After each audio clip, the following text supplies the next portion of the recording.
देखिएगा, अगर आर के चौधरी साहब को कांशीराम साहब की छवि और अखिलेश यादव जी के चेहरे में नजर आती है, तो वो आर के चौधरी अपने दिमाग से पैदल है, क्योंकि वो तो कांशीराम साहब के शिष्य रहे हैं, बसपा के एमएलए रहे हैं, तो उनको तो बसपा को छोड़ करके ही नहीं जाना चाहिए था।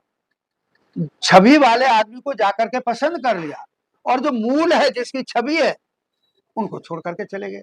तो इससे बड़ी भी नालायकी कोई होगी क्या जिंदगी में किसी आदमी से? इसलिए उनका ये कहना, और जो मिस्टर यादव हैं, जो प्रोफेसर हैं, उनका तो कोई बात सही नहीं है। वो बात करें तो उसको करें, अपने यादव वंश को समझाएं, बैकवर्ड को समझाएं, कुछ आनंद आएगा। तो ये कह देना कि मान्यवर कांशीराम साहब की छवि अखिलेश यादव के चेहरे में, ये सरासर झूठ है।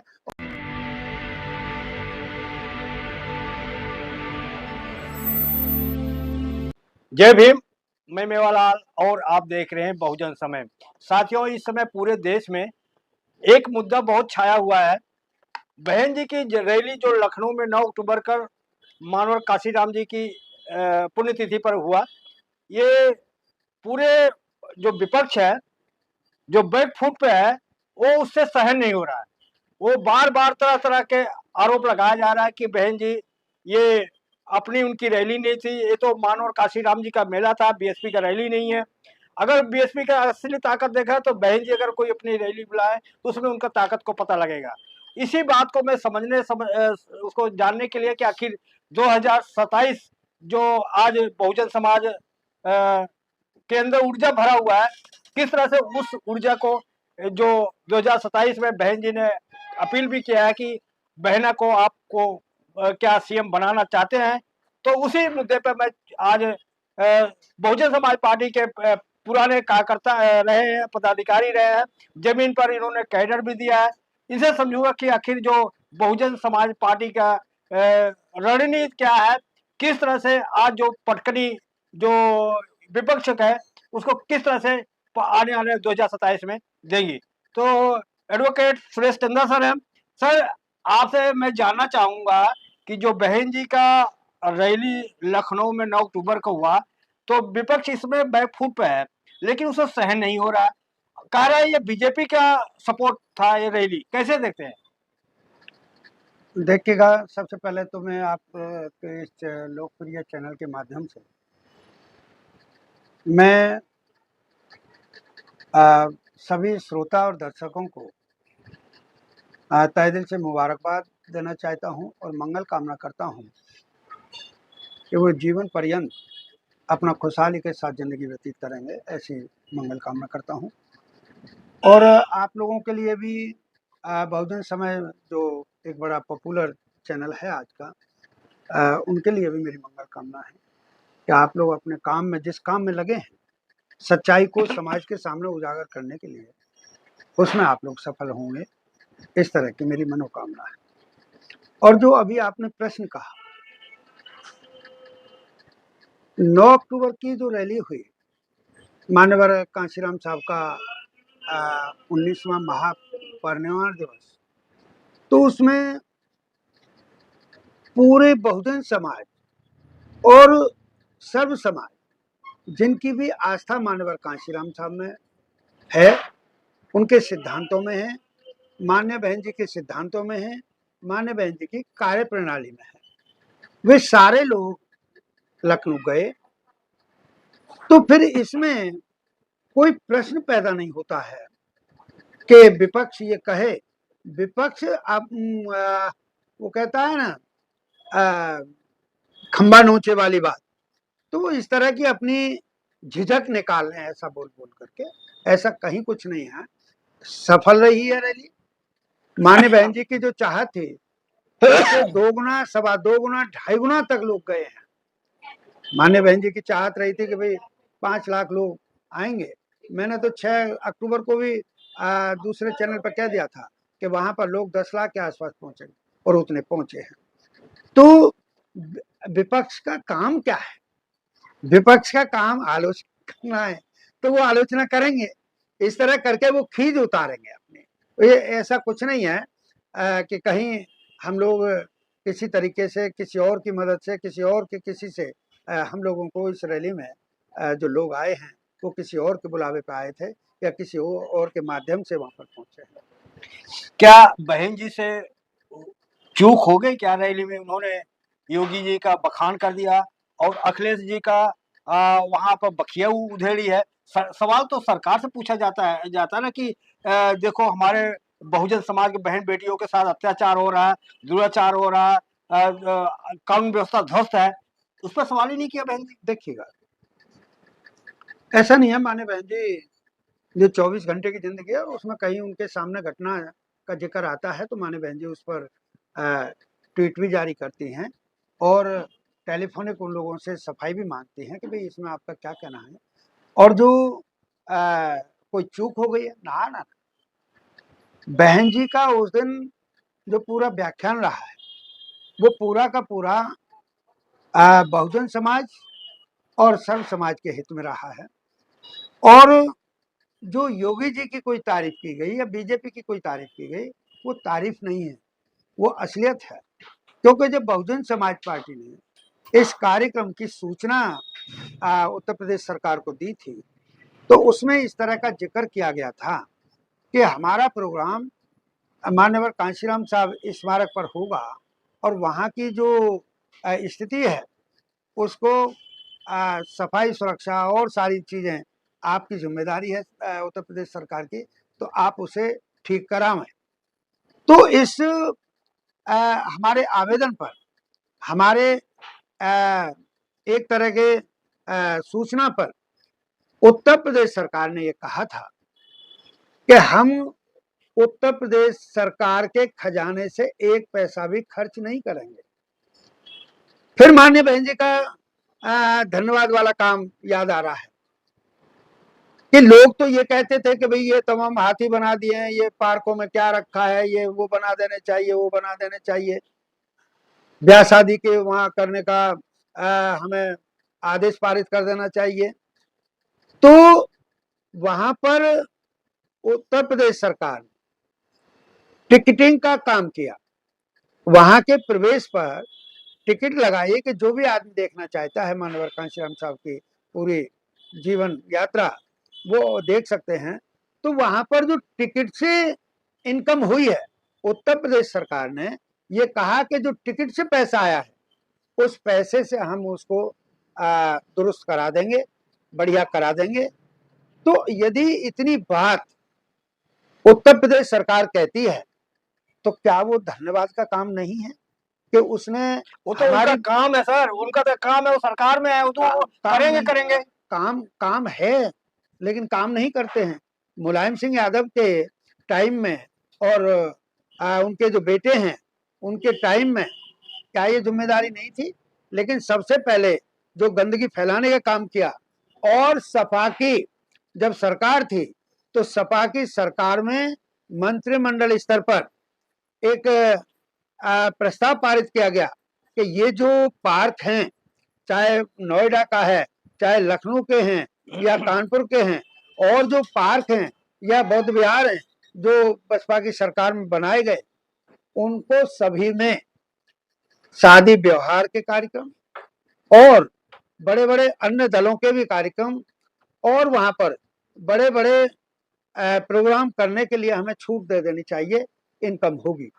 लेकिन वो पता नहीं इन्होंने उनको ठीक सलाह दे दी कि वो ये काम तो नहीं कर पाए, लेकिन बिजली वहां के सब काट दी गई, वहां के पत्थर अगर कोई उखड़ गए हैं वो सारा काम, ये सबका सब यदि दुर्दशा हुई तो दुर्दशा सपा के टाइम में हुई और जो रही सही कुछ रह गई थी वो बीजेपी के टाइम में। सर अगर सरकार इतने अच्छा काम करती तो वहां के जो पेड़ लगे वो पेड़ सूख गए और पत्थर काले पड़ गए, अखिलेश ने उस पेड़ को लगवाया है। ना, अगर अखिलेश जी की यही मंशा थी तो हमारी सरकार के बाद अखिलेश जी की सरकार आई थी 2012 के बाद। 12 में क्योंकि हमारा टेन्योर जितना था 2007 से 12 के जिस महीने तक फरवरी में चुनाव हो गए थे 2012 में, तो उनकी सरकार आई थी। तो जब सपा की सरकार आई, पेड़ पौधे अगर सूखने लगे तो सपा की सरकार को जो वहां पर गार्डनर लगे हैं, माली लोग लगे हैं, वहां पर टिकट वाले बैठे हैं, वहां पर इलेक्ट्रिशियन लगे हैं, वहां पर सुरक्षा वाले लगे हैं, तो उनको उसी तरीके से चौकन्ना रखना चाहिए जैसे बसपा की सरकार ने। एडवोकेट साहब, आप भूल रहे हैं अखिलेश यादव के चेहरे पर काशीराम का प्रतिमा झलकती है, ये आर.के. चौधरी और लक्ष्मण जी का कहना है। देखिएगा, अगर आर.के. चौधरी साहब को काशीराम साहब की छवि और अखिलेश यादव जी के चेहरे में नजर आती है तो वो आर.के. चौधरी अपने दिमाग से पैदल है, क्योंकि वो तो काशीराम साहब के शिष्य रहे हैं, बसपा के एमएलए रहे हैं, तो उनको तो बसपा को छोड़ करके ही नहीं जाना चाहिए था। छवि वाले आदमी को जाकर के पसंद कर लिया, और जो मूल है, जिसकी छवि है, उनको छोड़ करके चले गए। तो इससे बड़ी भी नालायकी कोई होगी क्या जिंदगी में किसी आदमी से? इसलिए उनका ये कहना, और जो मिस्टर यादव हैं, जो प्रोफेसर हैं, उनका तो कोई बात सही नहीं है। वो बात करें तो उसको करें, अपने यादव वंश को समझाएं, बैकवर्ड को समझाएं, कुछ आनंद आएगा। और हम लोग भी बैकवर्ड वालों को समझा रहे हैं, क्योंकि इटावा में जो हमारे समाज के साथ हुआ, उनका समाज वो माने या न माने यादव साहब, लेकिन हम मानते हैं कि जो यादव वंश है वो आज का उन मनुवादी लोगों के कहने के मुताबिक आज भी वो शूद्र है, और संविधान के मुताबिक आज वो ओबीसी है, अदर बैकवर्ड क्लासेस में आता है। तो वो अपने उसको समझाएं, हम अपनों को समझा रहे हैं, उनके वालों को भी समझा रहे हैं, वो हमारे वालों को भी समझाएं, सही दिशा में ले चलें। ट्रैक जब सही दिशा में होगा तो मंजिल आसान होगी। तो ये कह देना कि मान्यवर कांशीराम साहब की छवि अखिलेश यादव के चेहरे में, ये सरासर झूठ है। और बहुजन समाज के लोगों को, कांशीराम साहब के जो समर्थक हैं, उनको गुमराह करने का एक प्रक्रिया है। सर, अखिलेश यादव का पीडीए और मानवर काशीराम जी का बहुजन समाज, दोनों में समानता क्या है सर? समानता होती तो दोनों मिक्स हो जाने चाहिए थे। भाई, दो समान चीज ही एक दूसरे में मिक्स हो पाती हैं, मिल पाती हैं, समागम हो पाता है। जब समागम नहीं हो पा रहा, इस देश में सपा एक अलग अपना एटीट्यूड रख रही है और बसपा अपना एक एटीट्यूड रख रही है। बसपा के सिद्धांत और हैं, सपा के सिद्धांत और हैं, उनका मकसद और है, हमारा मकसद और है। दोनों की सरकारों में सर, उनका कहना है कि है। जो मानव काशीराम का अधूरा काम था बहुजन समाज बनाने का, तो उन्होंने पीडीए के माध्यम से बहुजन समाज बनाया। सरासर झूठ है, सरासर झूठ है। आप भी जानते होंगे, और जो मेरी इस बात को सुनेंगे और जो देख रहे होंगे वो भी समझेंगे इस बात को, कि अगर कांशीराम साहब के प्रति उनके दिल में इतना सम्मान था, तो मान्य बहन जी ने अपनी सरकार में कासगंज का नाम कांशीराम साहब, मान्यवर कांशीराम नगर बनाया था। तो अगर साहब के प्रति इतनी उनको वफादारी थी, इतनी उनको मान सम्मान देने की चाहत थी, तो उनको नाम नहीं बदलना चाहिए था। मान्यवर कांशीराम नगर को कासगंज में नहीं करना चाहिए था। और यदि उन्होंने ये काम किया है तो वो बहुजन समाज की चाहत, समर्पण भाव के खिलाफ काम किया है। इसलिए वो पीडीए बनाए। पीडीए वो अपने को दलित नहीं मानते हैं।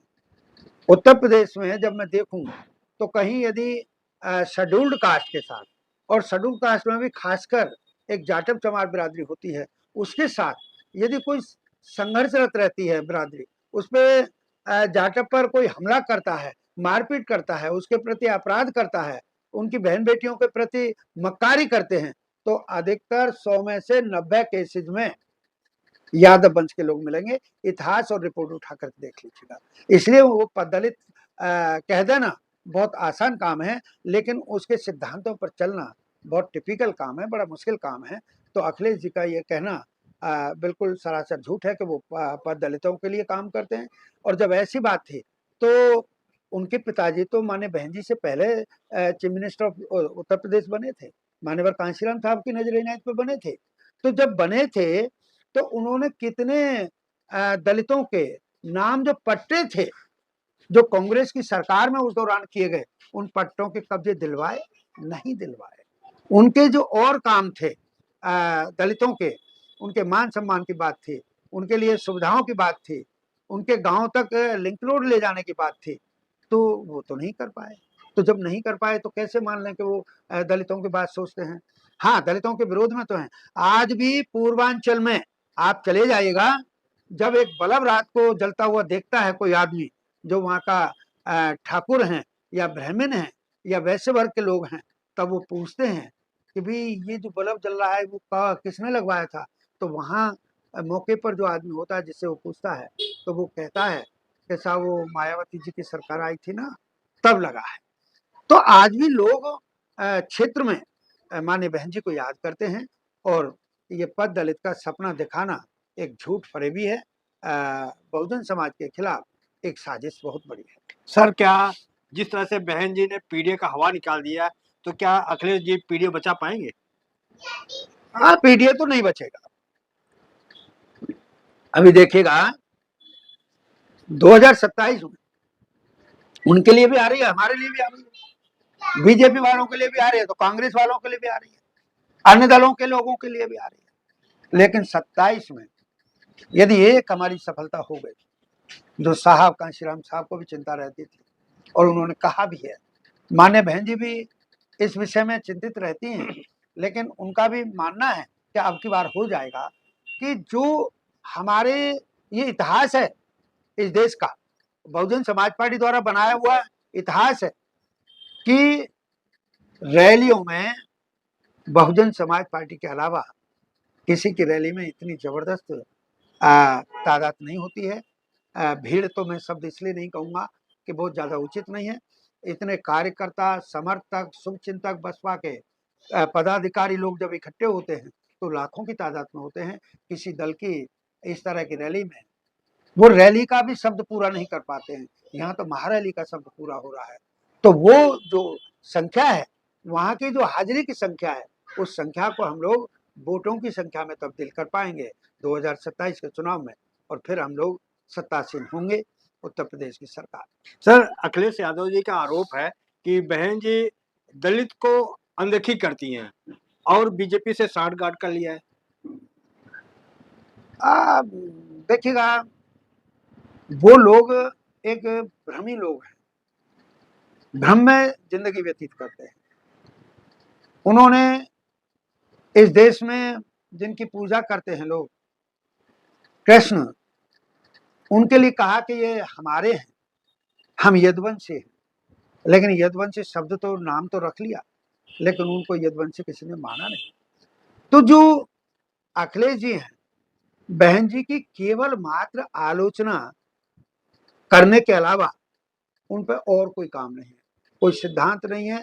कल के लिए उनके पास कोई प्लानिंग नहीं है। प्लानिंग होती तो उन्होंने पहले एक्टिवेट किया होता, क्योंकि मान्यवर साहब का ये भी कहना रहा है, मान्य बहन जी की भी ये सोच है कि we should be a thinker. तो उनके पास कोई थॉट भी नहीं है, उनमें कोई थिंकर भी नहीं है। We should be a good thinker, best planner and best activator. Bahujan Samaj Party के बाद मान्य बहन जी के पास बहुजन समाज के पक्ष में और जो सर्व समाज के लोग बहुजन समाज के कंसेप्ट में परिभाषित हो जाते हैं, गरीबी के कारण और बहुत सारी समस्याओं के कारण, जब वो उस पर परिभाषित हो जाते हैं, तो मान्य बहन जी ने उनके विषय में और दलितों के विषय में, अल्पसंख्यकों के विषय में, उनके कल्याण के लिए जो उनके पास थिंकिंग है, थॉट है, विचारधारा है, सेम पैटर्न उनके पास प्लानिंग है, योजनाएं हैं, और फिर उनको एक्टिवेट करने की उनके पास क्षमता है। तभी तो मान्य बहन जी ये खिताब पाई हैं कि अनुशासन और प्रशासन में बहन कुमारी मायावती जी अव्वल दर्जे की प्रशासक हैं, अनुशासन चलाने वाले। सर, जो भीड़ आई थी रैली में, आपको क्या दिखा? उसमें बहुजन थे कि सर्जन थे? देखिएगा, जो 85% मैं आंकड़ों के हिसाब से अगर मैं इसको और परिभाषित कर दूं, तो अगर 100 आदमी वहां पर आए हैं तो 85 तो बहुजन कन्फर्म है, चाहे वो हमारा शुभचिंतक है बसपा का, कार्यकर्ता है, समर्थक है, वोटर है और हमारा पदाधिकारी है, उनमें तो कहीं शंका उस तरह की पैदा नहीं होती है। लेकिन जो 15% लोग रह गए, उनमें भी जो दैट इज कॉल्ड सर्व समाज, उस सर्व समाज के लोग जो हमारी बहुजन की परिभाषा में कि बहुजन कौन है उसमें समाहित हो जाते हैं, परिभाषित हो जाते हैं, तो वो सर्व समाज के लोग भी उसमें हाजिर रहे हैं। आपने देखा होगा मंच पर कौन कौन आसीन थे। सर्व समाज का भी उधर प्रतिनिधित्व था, तो उधर अल्पसंख्यक का भी था, तो उधर पिछड़े वर्ग का भी था, तो उधर अनुसूचित जाति जनजातियों का भी था। तो इस तरह करके जो बहुजन समाज के लोग भी गए हैं और सर्व समाज के लोगों का भी वहां पर उसमें प्रतिनिधित्व रहा है रैली में, अपनी अपनी हाजिरी सर समाज में ये चर्चा है कि जो बहुजन समाज हो अक्सर काले कलूटे, पैर में चप्पल नहीं होता, मटमैले कपड़े होते हैं, तो ऐसे कम दिखे, कहना उनका है। कांशीराम साहब ने परिवर्तन किया है इस देश में। जिनको उन्होंने काला कलूटा कहा या उसमें परिभाषित किया गरीब लोगों में दलितों की मुख्य भूमिका जो आज से करीब 100 साल पहले कहीं कुछ हुआ करती होगी, उसके चलते चलते संविधान लागू हो गया। बाबा साहिब ने अथक प्रयास किए हैं, उसकी बदौलत कुछ कुछ परिवर्तन हुआ और कुछ रह गया था तो मानवर कांशीराम साहब ने अपने विचारों से सरकार से इधर इस देश में बहुजनों में काफी कुछ परिवर्तन किया है और आज हमारे चेहरे चमकते हुए नजर आते हैं। कपड़ों लत्तों से भी जो कुछ भी है जैसा भी है, अगर मेरे पास नया नहीं है तो साफ करके पहन करके तो मैं वहां गया हूँ। धन्यवाद एडवोकेट साहब, आपने समय दिया। तो देख सकते हैं साथियों, हमारे साथ एडवोकेट सुरेश चंद्रा जी थे।